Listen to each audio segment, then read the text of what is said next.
All right, everybody out there in the Craft Chest Nation, it's iCraft Chest here, and here's a different type of video. Quite opposite of, and you can get this anywhere. It doesn't have to be Walmart. You can get this in Winn-Dixie, Rouse's, any of your moms and pops. And what this is a 5-pound bag. As you can see, it says 80 ounces, and then there's a 5 right there. Big old tube of beef. And what I have done here, as you can see, is actually cut down some burgers, and I apologize about the glare, but I needed some more light to actually show you what's going on. And if you get any counter shots or floor shots or whatever, I apologize for the mess, but I have been dealing with some stuff, and that'll be story time with Craft Chest here a little later. But I just wanted to show this little life hack. Any single people, any moms and dads out there looking for something quick and easy to do, here's a gallon bag, and I could actually probably get 2 more in here, so if you needed 6 patties, or if you don't want to use such a large bag, here's a half gallon, or I don't even know, is that a half gallon or a quart? Because oh, that's quart freezer bag. Here's a quart freezer bag. I'm sorry, that's a quart. I put my pounds in here, and I'll actually show you in just a moment how we do this. Let me come over here. I don't want y'all to see everything, so let me just cover this up. And we're gonna go to the freezer. Here's Craft Chest freezer. I got some chicken stock in there, and what I did was, what did I do with it? Here it is. Here's that quart-size freezer bag where I took, and if you notice on this beef, it has little notches on it. See those little white marks? Each one of those technically is supposed to be roughly about a 1/4 pound.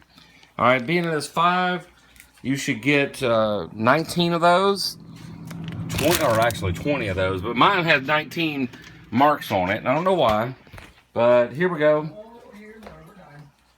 And what you do is you count off 4 of these. 1, 2, 3, 4. Cut it, and that's what I did right here, as you can see. And I'm going to cut the ends off, and I'll have a pound and a pound, so I'll have 2 pounds. And what I'm going to do with that is I'm actually going to use that to make dirty rice. And this is my dirty rice of choice. This is the brand I like to use right here, Tony Chachere's.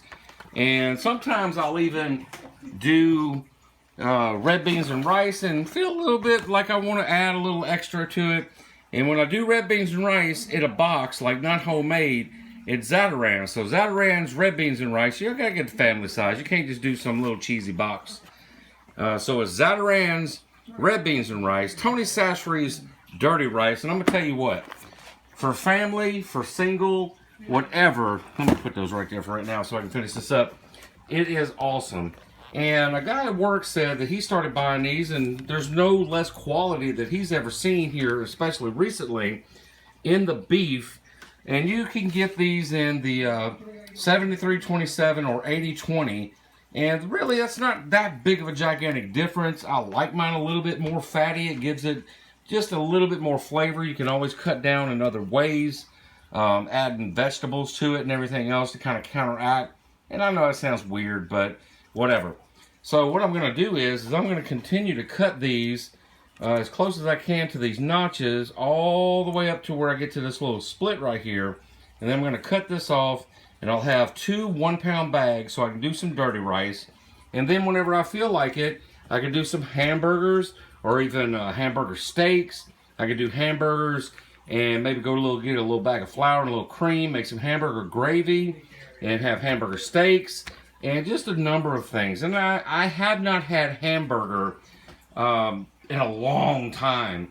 But here the past couple of months, I was like, you know what? I haven't heard any, health threats or safety warnings about beef, so maybe they've tightened that down, and I'll give it a try. And what I use to actually cook everything, here being that I like to keep things simple, is this 6-quart electric skillet. This is my go-to appliance, along with a toaster oven over here and a microwave. All right, I don't use a full-size stove.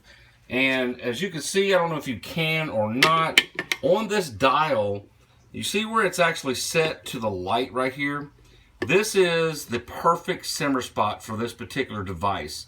Well, mine anyway. Every one of them has a sweet spot where it'll turn on and turn off and keep things simmering.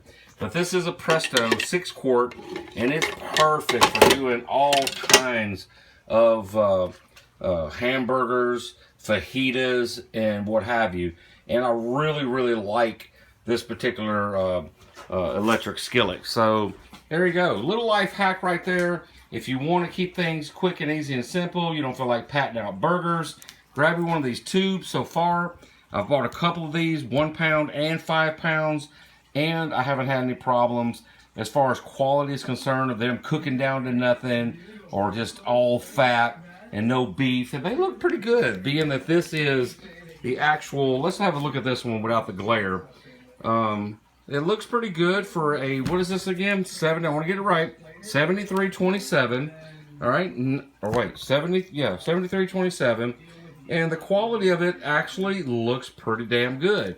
And in things like dirty rice and red beans and rice and even hamburgers, you want to have some fat content. Not overly fat. You don't want no cheap Bobo burgers happening, but you want that so that it will have the flavor and it'll really enhance whenever you put your salt and put your pepper or whatever seasonings you like to put on your hamburgers.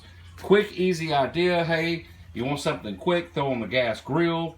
All right, you want a burger, you feel like it, pull this out the freezer, boom, you're done. It's a craft of the mind. Go out there and have some fun. Woo! Woo!